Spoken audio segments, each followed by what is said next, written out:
Hello everyone, my name is Vinod. Today I'm going to talk about how I broke my cluster with Kyverno, specifically the three mistakes that I did so that you don't doing up the same thing over again.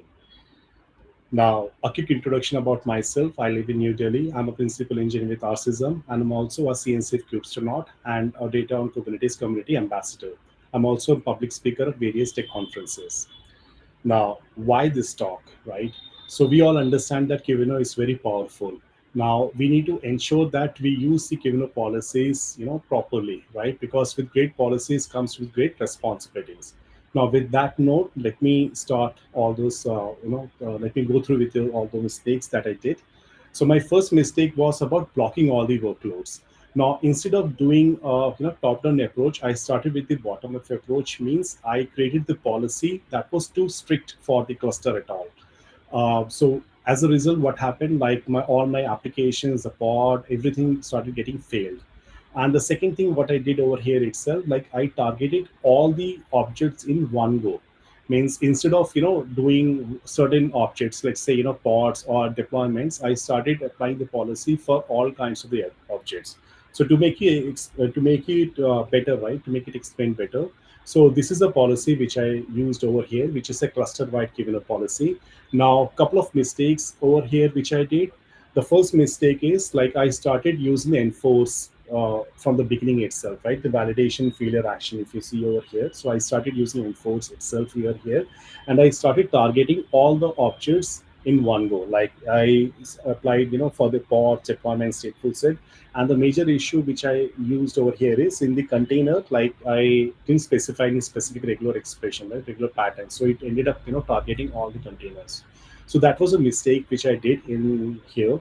And the couple of lessons which I learned and which I would suggest to you all is, so always start with a lower version of your policy, right? Always start with a basic changes, with a basic policy, and then you start incrementing, then add conditions on top of that, right?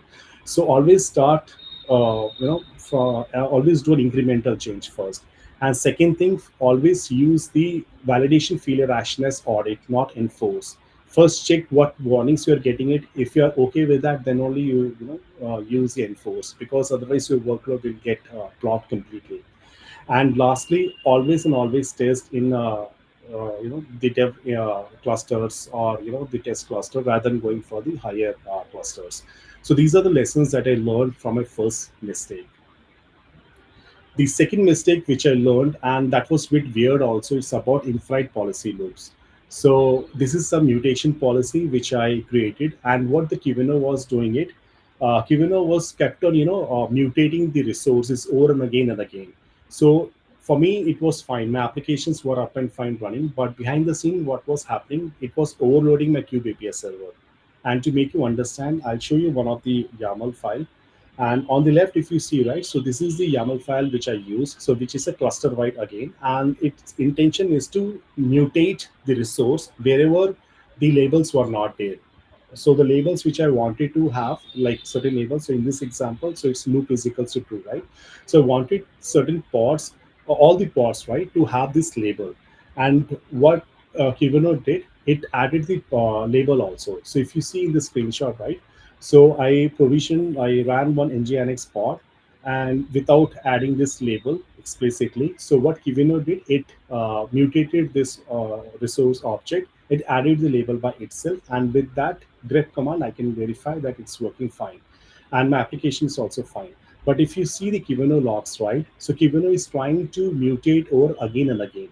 And the problem is that I didn't add this exclude condition, which is highlighted in the green side, right? So as a result, right, if you see the logs carefully, so the Kubernetes keep on mutating the same object over again. See the mutation rules from policy applied successfully. Again, it tried to apply the mutation rules, right? So it kept on doing the same thing over again, which ended up resulting the overload on the APS server side. So the lesson which I learned is always and always use exclude condition. And what this exclude condition will do, it's something similar to like where clause. So Kivino will check whether this label is there or not. If there, then it is going to skip it. So that's what this exclude condition. So we should always use the exclusions over here. So, and the third mistake which I did was again related to the bad patching only, and again it was a mutation policy which ended up badly, and as a result, some of the pod didn't work at all in my case. So my intent here, if you see the cluster wide policy, right? My intent here was to add certain CPU limits to the pod, right?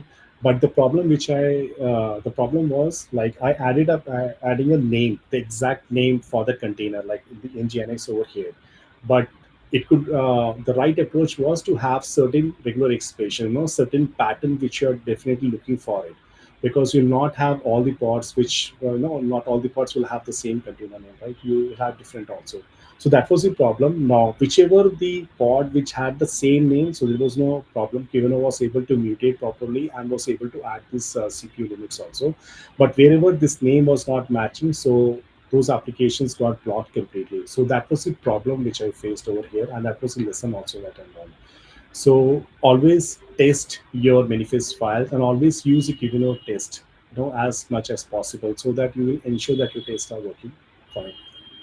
Now, some of the debugging pro tips which I would suggest everyone here is, now always use the policy reports as well as the cluster policy reports on the Kyverno sites, because it will tell you not many violations that has happened. Second thing is always check the Kyverno logs. So if you remember the infinite policy loops, I was able to detect by looking into the Kyverno logs. So always check Kyverno logs. It will be very helpful for you to debug. Second thing is, if nothing is working, or you always have an option to go and check the events. You can always run the kubectl destroy command and check why your pods are failing. You can even check all those events, and you will get the reason why it failed. And some of the pro tips here is, we always start your policy and add, incrementally. So that's the first tip I would say. And always use the audit first. Don't use enforce, because you may end up adding some bad policy, and it will cause your application downtime. Then third is add clear exclusions. So exclusions will prevent you from the API server getting overloaded. So Kyverno is not going to do that mutation over again. So always add the exclusions, and lastly, always write the Kyverno test. So that's going to be helpful for you. Yeah, so some of the key takeaways over here is, Keywords is very powerful, but we have to be very mindful. If you don't use it properly, it will definitely going to backfire us. And any mistakes which you do, it's always a learning experience. So don't fear experimenting it. Always learn and always implement new things. So you learn it always.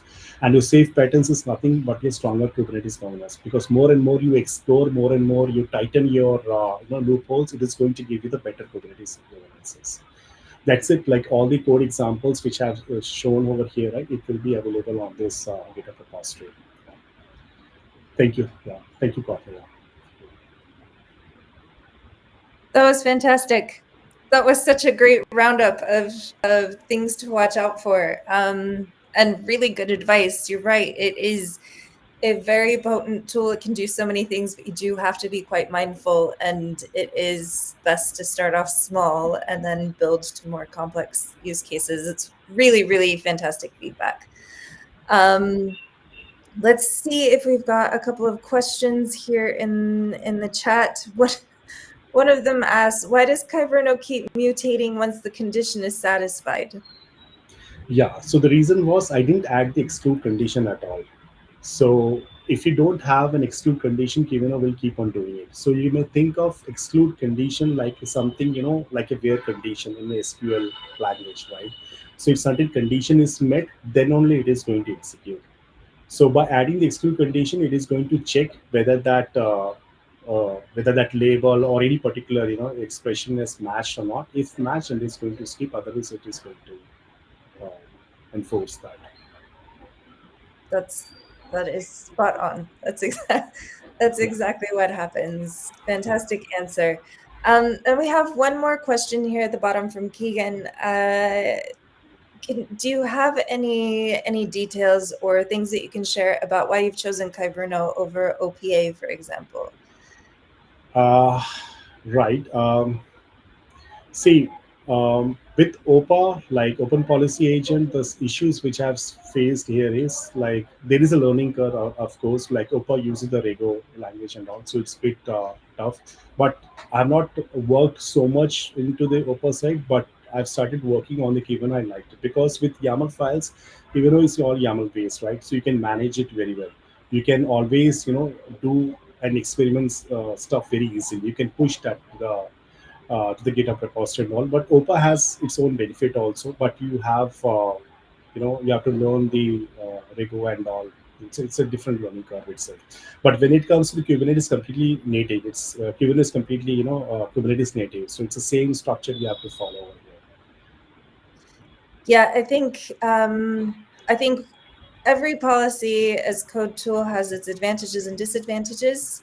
What folks need to do is just choose the tool that's right for them. But also, we're big proponents of just use policy. It's good. Whichever one you use and however you use it, it's going to be helpful in your journey. So really, really appreciate you, Vinod. I want to give you a shout out here. Anushka says that after all of your interactions in community events, she was really looking forward to this talk. So you have quite a big fan club out there. Thank you. Obviously, with this talk, it's clear as to why. Really, really fantastic, really interactive, and really appreciate your time today.